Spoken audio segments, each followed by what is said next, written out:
Majibu sahihi kutoka kwa Sheikh Sherifu wa Madina, atufafanulie ni swahaba gani ama khalifa gani aliyekuwa mkwe wa Mtume Muhammad sallallahu alaihi wasallam. Assalamu alaikum. Wa alaikum salam wa rahmatullahi wa barakatuh. Kheri. Alhamdulillah. Hivi mkwe maana yake nini? Mkwe inakaa pande zote.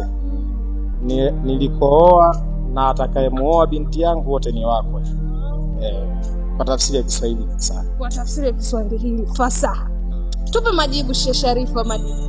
Ni swahaba gani ambaye alikuwa mkwe wa Mtume Muhammad sallallahu alaihi wasallam? Wale makhalifa wote wanne ni wake zake bwana Mtume Muhammad. Sasa kaka pale amesema kwanza Uthman ibn Affan alioa mabinti wawili wa bwana Mtume Muhammad. Sasa alimuoa Ruqayya, alimuoa Kulthum.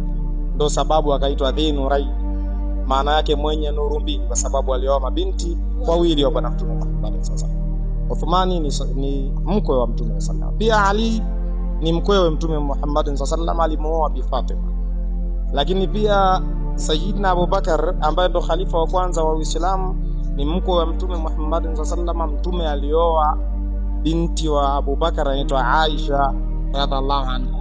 Lakini pia tumemwacha hapa Abu Hafsa Umar bin Khattab, ambaye Umar bin Khattab ni mkwewe bwana Mtume Muhammad sallallahu. Mtume alimuoa Hafsa.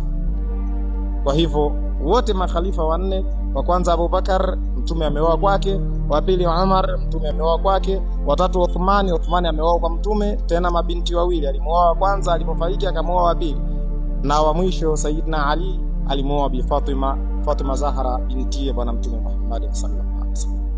Uthman ndio yule aliambiwa ningekuwa na watatu ningekupa tena baada ya kufiwa na huyu wa pili. Dhinurai. Shukran jazilan.